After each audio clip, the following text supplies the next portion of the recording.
This Thanks, conference will Norval. now be recorded. Thanks, Norval. I really appreciate it. I'm just a plain old guy. I don't have any airs about myself and my position. I've worked my way up through the ranks, and for some crazy reason, they put me in senior management, and I decided to buy the place. So I guess I've been doing something right for a few years. The fact that I've been married 45 years kind of tells you that I made at least one person happy. So. Um, when it comes to line of sight management, the first thing everybody does, you look up in a dictionary and it says a straight line which an observer has unobstructed vision. Well, okay, that's like common sense. And one of the things that I've learned to do is you always go back to the common sense approach to things. If you don't have a common sense approach to things, 9 times out of 10, you're going to get tied up in minutia. You're going to get tied up in things that just don't make a lot of, they don't have a lot of effect on what you're trying to do. So I'm going to try to keep you entertained and interested in what I have to say. And, one of the things I go back to, and when I sit down, oftentimes I fall asleep. I'm just tired whenever when I do finally rest. And when I go to church, sometimes I fall asleep. And the preacher said to me one time, he says, "I saw you nodding off in church today." And I said, "Yeah." I said, "If you'd be more interesting, I wouldn't fall asleep." So that's why I try to be more interesting to people whenever we talk about things like this. So um, line of sight management and the way I've conducted my business over the years is I just try to use a real straightforward approach to business improvement. Over the years, I've heard about things like TQM, top quality management, lean, rapid change approaches, uh, all the things that enable companies to make the right changes at the right time. And sometimes we got to do that in the right way to achieve a sustainable and like a high level of business performance. And I'm not sure how many I have on the phone here that have Lean Six Sigma certifications and things like that. But when it comes right down to it, when you do that kind of a course, you learn how to do things a certain way, so that as a procedure goes through, you're really getting people to do things over to the way you want to think about them and to make sense to you. It all comes down to common sense. Um, one of the things, so often we get tied up in things we don't know about, and we try to fake our way through it. And I don't want to get into jokes and things like that, but I read something recently about a guy sits down on a plane next to a kid, and he turns to the little kid and says to him, he says, "Hey, let's talk." And the kid says, "Okay, what do you want to talk about?" And the guy's kind of prepared to make fun of the little kid. He's only about 8 or 9 years old, and he says, "How about nuclear power?" The kid says, "Wow." He says, "That's an interesting subject." He says, "But can I ask you a question first?" The guy says to him, "Sure." He says, "What's your question?" He says, "Horses, cow, and deer all eat grass." He says, "Deers excrete little pellets when they go to the bathroom." He says, "Cows produce flat patties, and horses have clumps." He says, "Do you know why that is?" The man's really interested, engaging this kid, and says, "I have no idea." He says, "Well," he says, "if you don't know anything about crap, how do you feel qualified to talk about nuclear power?" Well, that's kind of the way I feel about this kind of thing. I've learned through experience that if you don't plan things and you don't have a line of sight on what the end goal is all the time, you're never going to be able to figure out how to get there if you don't see it at the end first. There's always a process and procedure to go through to get there. So that's kind of what we're going to be talking about today, as much as anything. Line of sight management, top quality management, lean principles, rapid change approach, stakeholders. Why can't we say just what we mean? So many times we use all these buzzwords and things like that. I believe that comes into an area where um, we try to make ourselves look more impressive than we are for sometimes, and I like to keep things simple as possible. I was born in Western Pennsylvania, the Iron and Steel country, Pittsburgh Steelers, Penguins hockey, Pittsburgh Pirates. A whole lot of work ethic went on up there.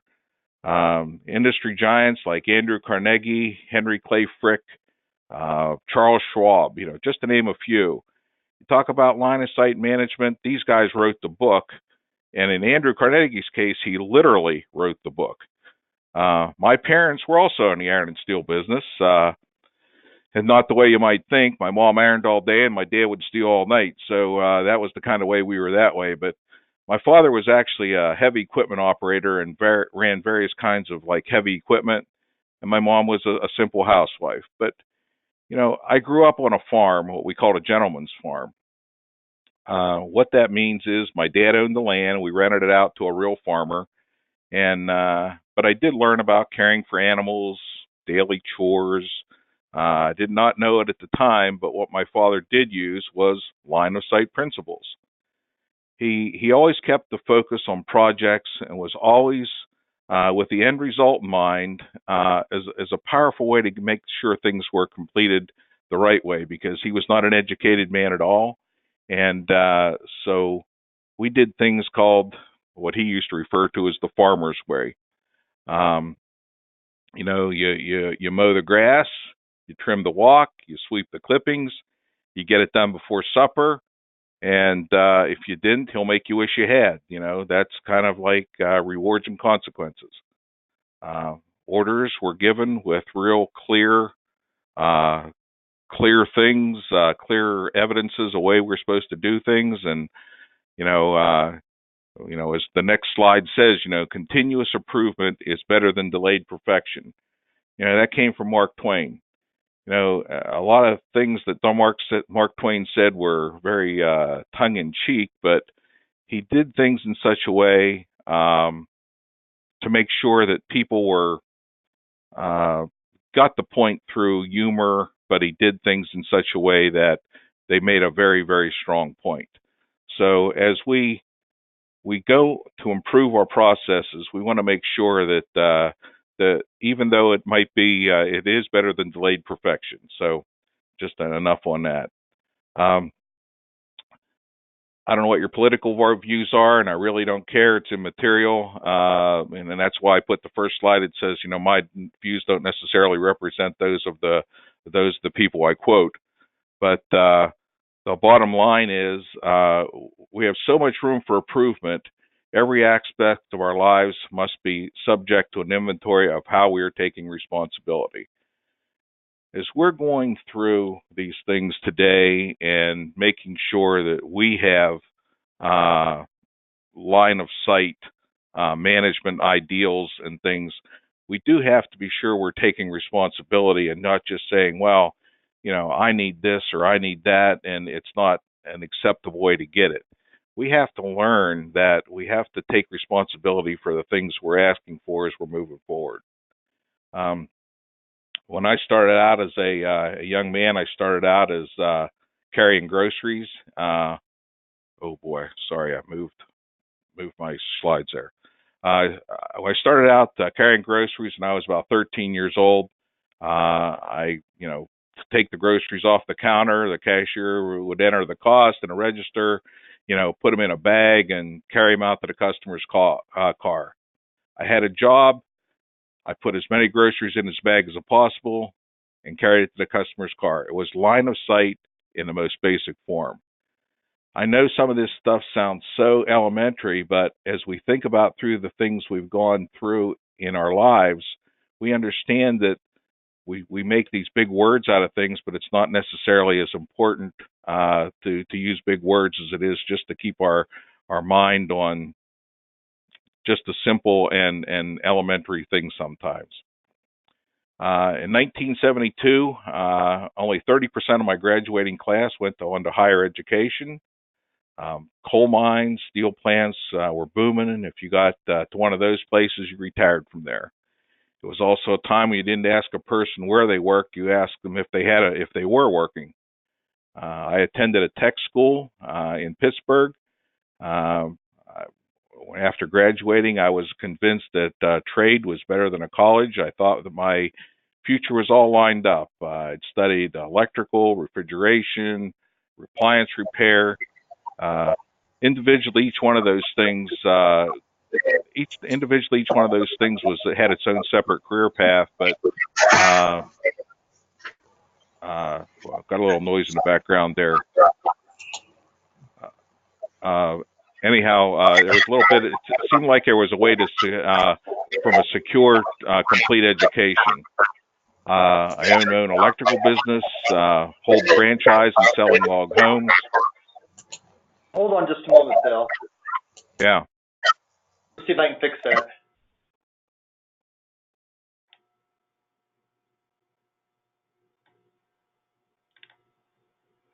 Okay, Bill, go ahead. Okay, cool. Thank you. I own my own electrical business, held franchises in selling log homes, appliance repair, did a lot of things like that.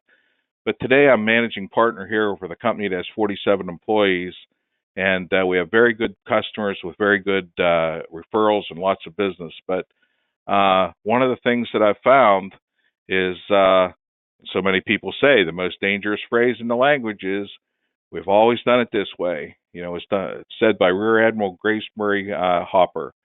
When I think about and I hear people say, well, we can't do this or we can't do that, one of the owners of this company years ago, they'll say, well, Bernie did it that way. And I say, well, Bernie died 4 years ago. So, he's not here. We got to do things a new way. We got to make things different. We got to make it better.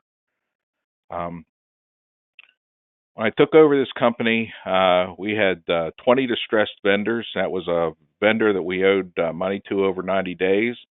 I had 5 that were over 365 days past due, and 502 that were over 500 past due. The company was in debt for about $3 million, and our payables were about $1.4 million. Our sales were at an all-time low, and we just had to say, look, we've got to get back to basics here. We just can't spend money without figuring out where it's all at. The company was virtually lost, and in recent years, we've had sales and service when we started out to about $4.8 million, and we brought it up to about 7.6.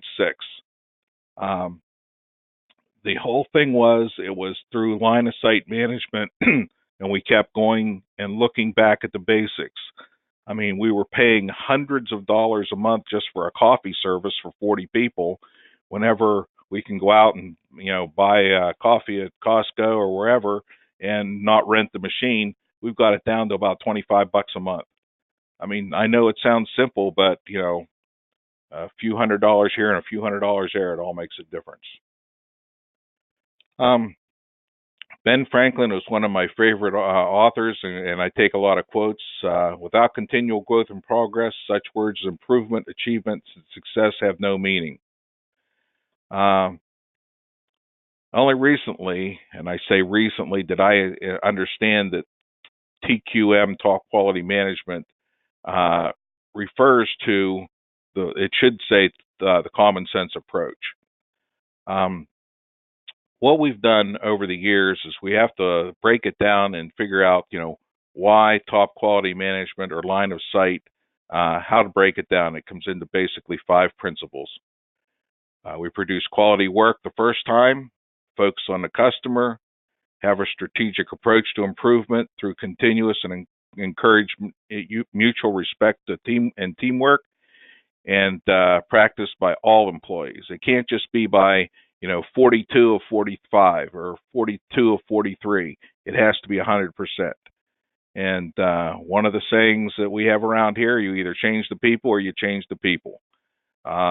People have got to understand that there's certain ways of doing things, and we all have to be of one mindset.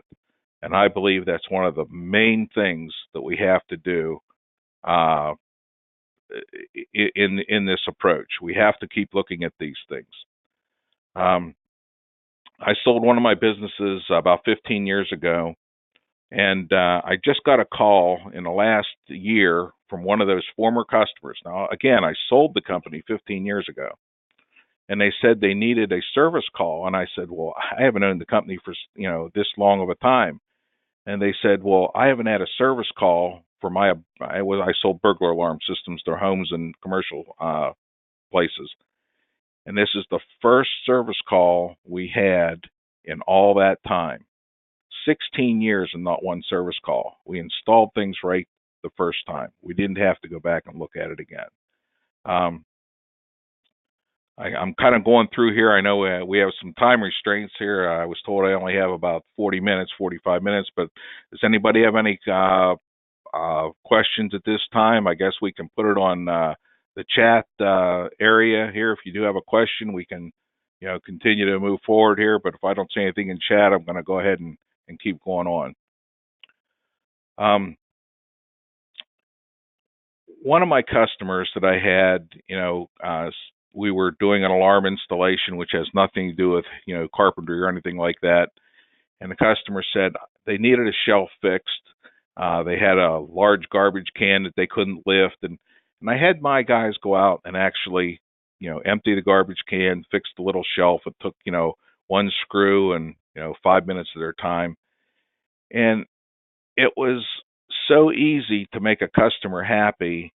And when you identify that you make customers happy by doing small little things,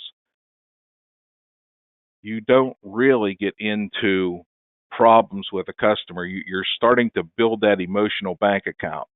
And whenever you have to make a withdrawal out of that, if you already have a happy customer and you already have a deposit made there, it's going to be much easier and a much less difficult thing to deal with problems. When I sold my business, it was typically in those days to hold 20% of the purchase price for 1 year. And then after, 1 year, they released the rest of the money. I got an unheard of 95% a retention rate with my customers. I mean, we lost almost no customers through that whole transition. So I'm a firm believer in doing the right thing the first time. The next slide says working hard and working smart sometimes can be two different things. Well, I think any of us know, we've heard this saying, you have to work smarter, you can't work harder. Everything from digging a ditch with a shovel to doing things with a machine. Sometimes we can't afford the machine and we have to do it by hand. But at the end of the day, we have to look at all these things that make sense for us to do things a little bit smarter. As far as the lean principles go, as far as I'm concerned, or the way I look at it is, and my daughter's a Lean Six Sigma black belt and all that kind of thing. She's an occupational therapist for a big hospital, and she runs their compliance part of it too. I didn't understand exactly what Six Sigma was all about until after she got me involved with her in this thing. And I really come to find out that is where it's a super, super quality way of going out and defining a methodology. It was basically born under a manufacturing process, but we're transforming. It's just a knowledge world. Lean encourages the practice of like evolutionary change. We call for continuous process improvement, but it's rooted in the fundamental respect for people. It's not just about saving money. Primarily, it's to ease the processes and find out not just a better way, but also a cleaner, faster, intelligent, less expensive. All those things have to do with it. You could almost make a Lean Six Sigma project out of anything, but mostly it has to do with saving and improving processes, which is nothing more than line of sight management. I keep going back to that. The goal in the end is to have, consensus. You got to practice the evolutionary change through this process improvement. And what is the evolution of anything? It's continuing processes where something is better than it was the day before and moving forward. I read a lot of stories about leadership and executive management and things like that. One of the funniest stories, or not funny, haha, but one of the most encouraging stories I ever read was about Colgate-Palmolive. They were sitting around trying to talk about how to sell more toothpaste. And in a boardroom, all these guys are sitting around, $1 million ideas and all this kind of things, and they're struggling to come up with an idea how to sell more toothpaste. And there happened to be a cleaning lady in the room, and she says, just make the hole in the end of the tube bigger. She says, people will use more toothpaste. And believe it or not, it increased their sales by almost 10% just by making the hole in the end of the toothpaste tube bigger. People, I guess, wasted or used a little bit more of it. So we have to think, we're not always these smart guys that have come up with these ideas. We got to take everybody's idea into effect. The next slide has to do, there is no challenge more challenging than the challenge to improve yourself. That's why everybody's on this call today. I mean, I see I have 128 people on the call right now. I really appreciate when I look at that. When I look around in a meeting here, I always look around and see what I'm paying everybody. And I think if I just take an average of what people may or may not be making, just say, it's $50,000 a year. This seminar is worth $60,000 of all the people that are sitting on this phone right now, of what it's costing for your hour, your time to sit and listen to this. That's how valuable that I see that this could be worth. So when you think about that next time you have a meeting, what's this really costing? Next thing is the rapid change approach. So many times we have to look at these things. What does it take to create and sustain a culture? It's difficult to sustain. It's easy to change. Not everybody will accept it, but it's easy to change. But to sustain a culture, once you start to get it going, you don't want to get into that, we never done it that way before type thing. But you also want to look at it from the standpoint of sometimes we have to change to make things better. Rapid change provides to us, the critical tools and techniques for ensuring success. That's like saying, okay, we got to make these changes because the boss said so. No, if you understand why you're doing it, then you're going to buy in, and the people that work for you and with you are going to be much more bought into it too. So you always have to look at things and explain things to either the underlings or the people that work with you and for you. It's always best to explain things, and don't just say, do it because I'm the boss, that's why you got to do it.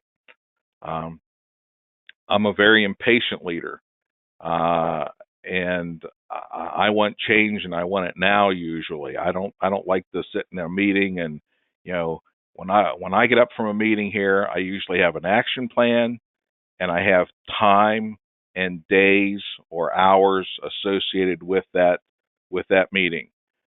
You at Joe Smith are going to take care of this. You're going to have it done by next Tuesday at 2:00, or you're going to have it by end of business tomorrow. That's the type of thing. If we don't have goals for an end result, you're never going to accomplish anything. Meetings are just go on and on and on. Unfortunately, that's the way business is a lot today. People seem to have meetings just to have meetings, but when we have meetings in my place here, I'll take all the chairs out of the room. Everybody got to stand during the meeting. 9 times out of 10, they're going to be a lot faster. I hear the word hard stop. I have a hard stop at 12:00. Well, okay, I have a hard stop at 12:00, but we have all these deadlines and things. You have to make deadlines. You have to make people responsible, and you have to make people they have to be responsible for what's going on. They have to be accountable for what's happening. I'm also big into 3-minute meetings. Look, come into my office, let's deal with this. But 9 times out of 10, my biggest thing is I don't like people coming to my office. I like going to their office.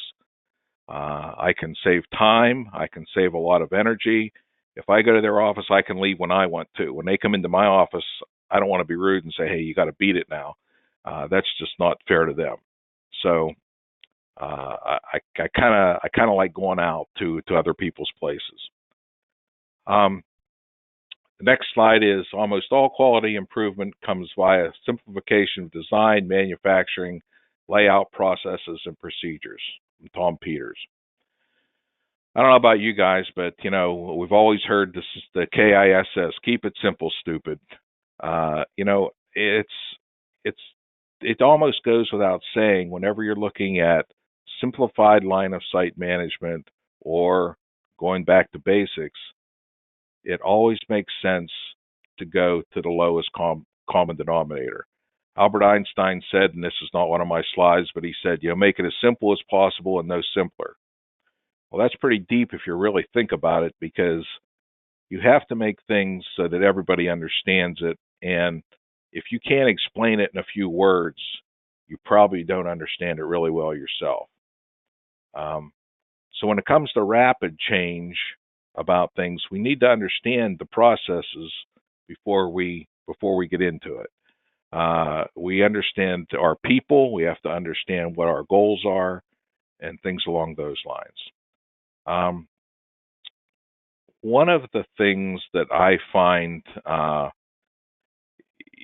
it's best if you drive your results through other people from time to time.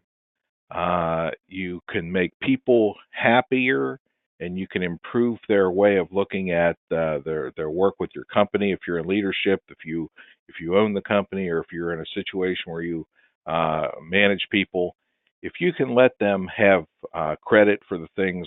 I don't care at all what I get credit for. I have absolutely no care whatsoever what I get credit for. And I suggest things to people, and if they run with it, that's great. If they don't, but I give them a credit for 100% of the stuff.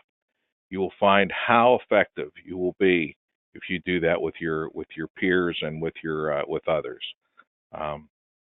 It's just one of the things I've followed. Going back to a little bit with my company, in the first 15 days I took over this company as president and CEO, I cut $950,000 out of our operating budget with no change or reduction in personnel. In 2016, we increased from 5.2 million to 7 million in sales. Our service revenue at a 26% increase. 2017, we went from 7.0 to 8.2 million, 14% increase. In 2018, we're on track to do about $9 million, which is about a 9% increase. That's only done through people buying in and people coming into my office or sending me emails and say, hey, why don't we try this? Why don't we try that? If you don't try to let everybody have a little bit of buy-in, you're never going to succeed. Your ideas aren't always right necessarily. That's why the next one, General George Patton. I love Patton. I love some of the things he's done. If everyone is thinking alike, then somebody isn't thinking. Because if everybody's thinking the way I am, we're never going to improve, because I don't have all the right ideas. I think it's important to align your employees, align your coworkers, align even your family with your way of thinking. One of the most common things is when my wife and I go out to dinner, the first question is coming out the driveway, where do you want to go tonight? Oh my God, nobody hates to say where you're going. So I've decided to take a different approach. I just say to her, let's go to McDonald's. She says, I don't like to go to McDonald's. Okay, then where do you want to go? That way it totally removes the decision. We never go to McDonald's. We never go to McDonald's. But at least I don't have to make the decision anymore. And if it comes from her, it's a great idea. So that's always a good way of doing some things also. Make it so that people come up with the right idea, even if it is your idea. Make them feel like it is their idea. We're bumping up at 35 minutes here. Still, I see no questions coming up. Okay.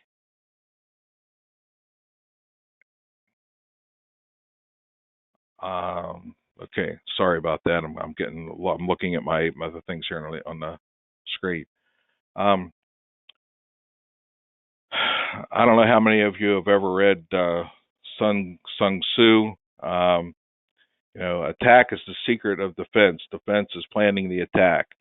If we don't plan what we're doing with our customers, if we don't plan what we're doing with our projects, we're never going to succeed. We're going to fail almost invariably without some planning, and that's why I think these discussions are so important.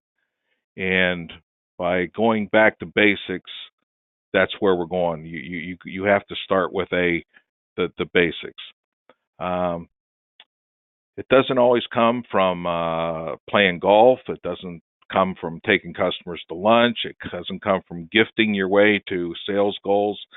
Some of these things are very important, but we find through line of sight management, the data points, that we have to have clear action items and documenting our milestones and keeping the stakeholders up to date through the communications that we've set up in place. Sometimes you do it through playing golf with your coworkers, and sometimes you do it through lunches and all these things. But if you have some consistent way of doing things, people are going to kind of figure out what you're going to do next. I always like to keep things very unique, a unique approach to delivery of things. So keep people on their toes, and they're going to typically always listen to you. Well,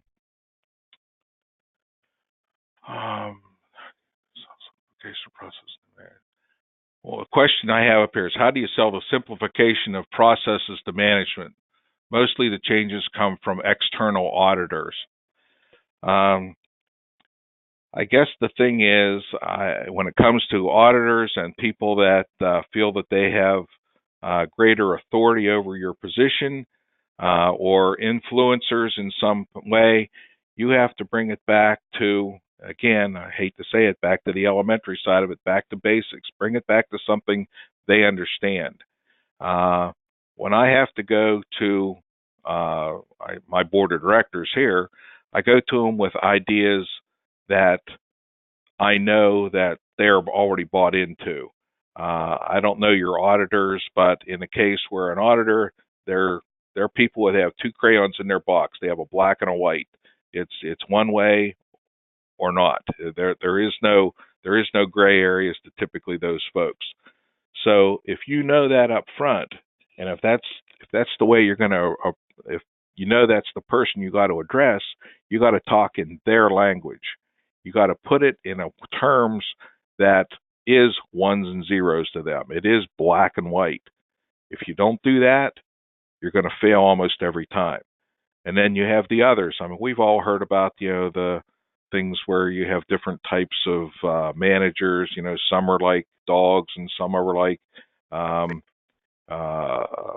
tigers, and all these different things that we make comparisons on.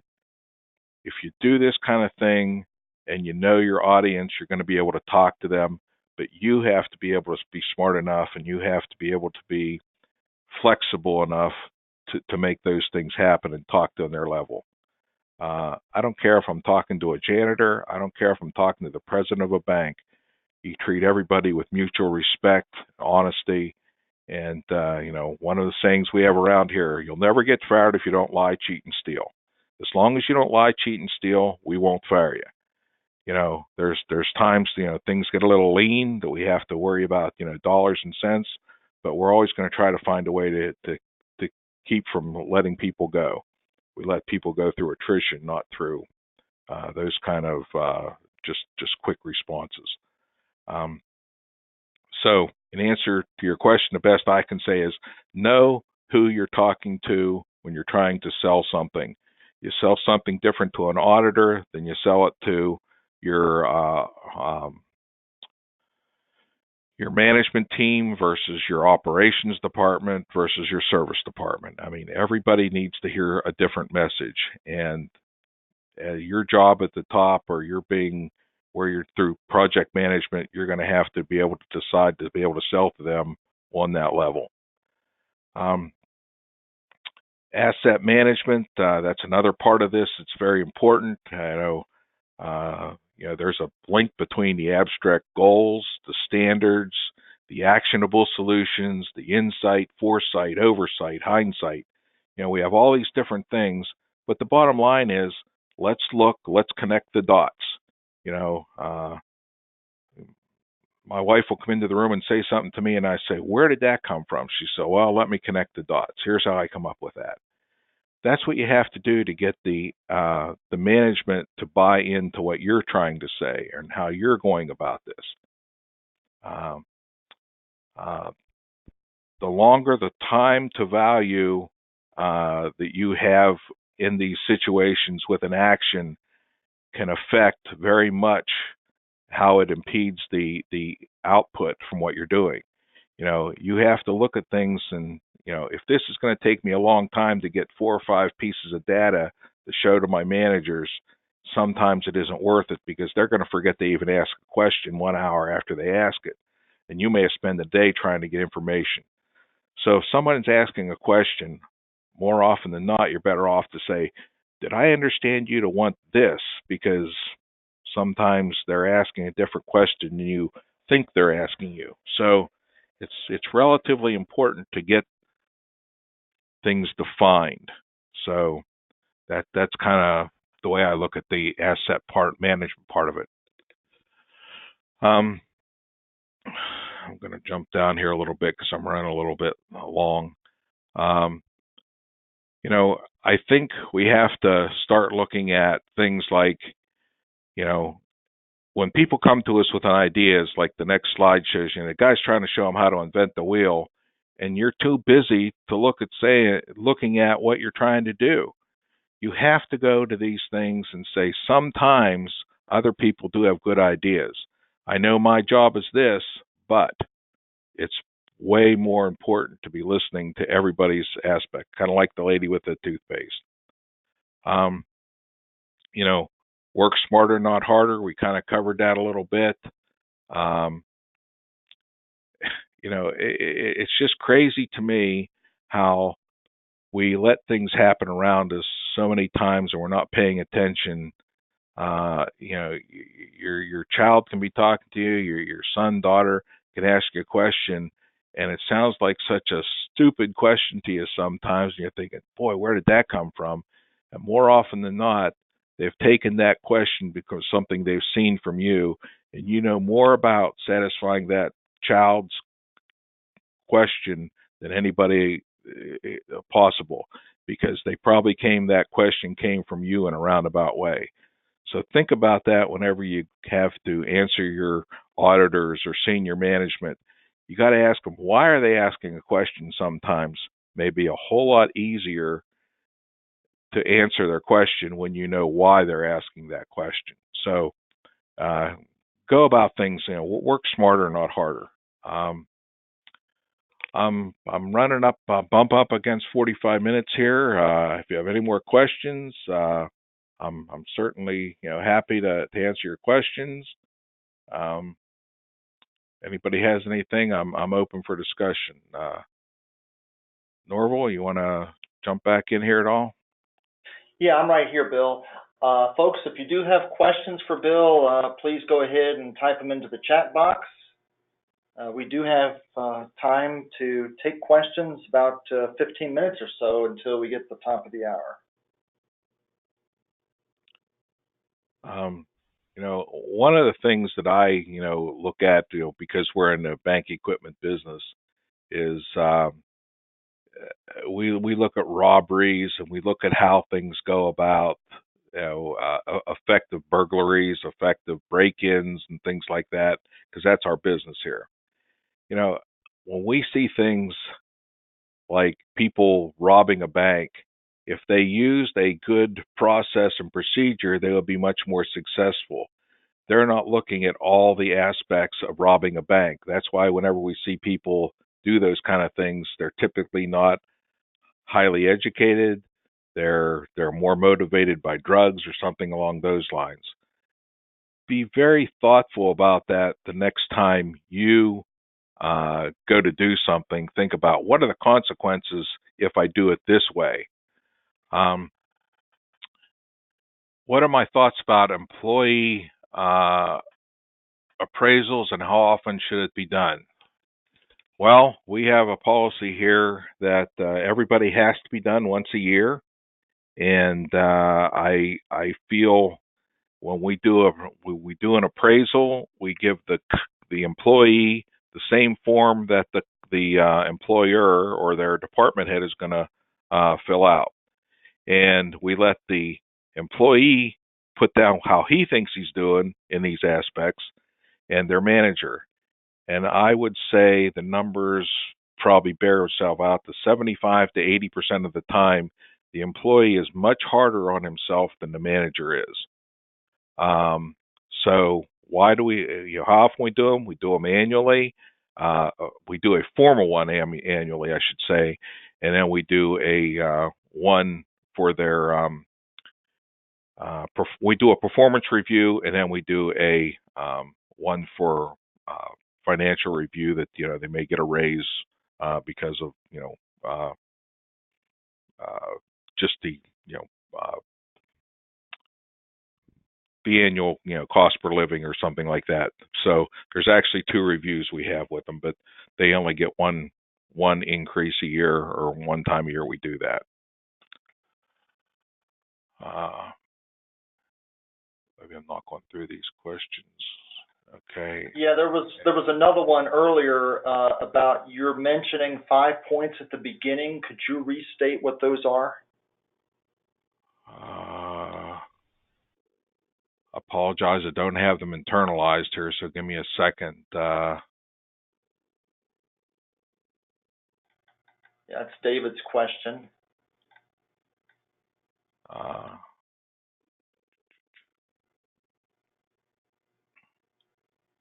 Boy, that must have been back a ways here. I think it was back closer to the beginning. Yeah, that's what I'm looking for, because I have them lined out. I remember what we're talking about here.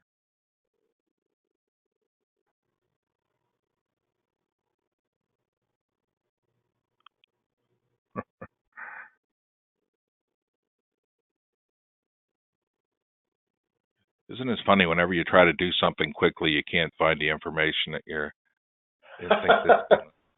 I just hate that. I remember talking about it. I just,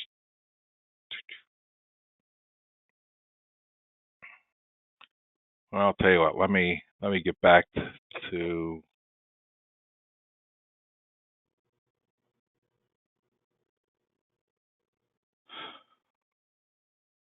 I can't sing, so I can't keep the time up going that way. I'll tell you what, if you give me David's email, I will go ahead and I will send that to him. Okay. Actually, I can't put my fingers on it right now for some reason. Okay. Yeah, we can share. I'm sure David won't mind if I share his email address with you, or I can give your email address to him and let him contact you directly. How's that sound? Perfect. Okay.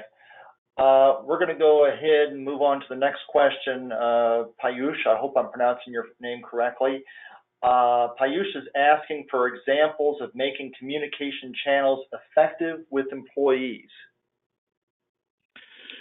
Well, that is one of the things that I started out with years ago, trying to be on a consistent basis, every Friday afternoon and things along those lines, trying to be consistent.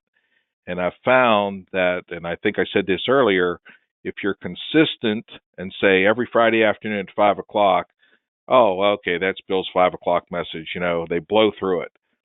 So I change consistently my communication methods. Sometimes I do a webinar with the employees. Sometimes we do just a morning meeting. So my communication is typically different almost every time, unless there's some kind of emergency message I need to get out. Now, that's not saying we don't have consistent meetings like for planning and review or sales schedule meeting and things like that. Those are consistently every day. But if they're just messages like the state of the company, or somebody did a good deed, or they made a big deal, we sold $1 million deal today. Not that I send those out infrequently. They may get 3 messages in one month, and then next it'll be crickets in a cornfield for a month. we kind of make it inconsistent for a reason, so that it does have an impact. They know whenever I have something to say, then we do it then. It's not just prattle that we put out.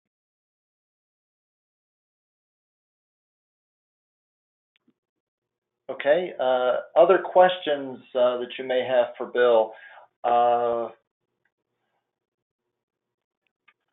Bill, I'm going to share your email address with everybody who's online, if that's okay. If they think of other questions later on today or later this week, would it be okay for them to email you? Absolutely. I don't have much of a life, so I answer my emails 24/7 pretty much. I'm the president of the Central Virginia Woodturners now. I had down that I was the newsletter editor, but they've recently made me president, so I had to resign from one thing to take on the other. So I have several roles. There is another question here, if you don't mind me taking it. It says, how do you deal with a manager that pays you what is required and promised to give you a good raise if you perform well and did not keep the promise? Well, unfortunately, that's one of those things that, how do I say this? More often than not, there's things when it comes to personnel performance. It's not cut and dried. There's always people involved, and sometimes we let our feelings get in the way of what should be done and shouldn't be done. I'll tell you what, if you would like to email me once you have my email address, I will address that more completely with you. Okay. Still have a few minutes left for other questions. If anybody has questions, please go ahead and type them into the chat box. And as we wait for that.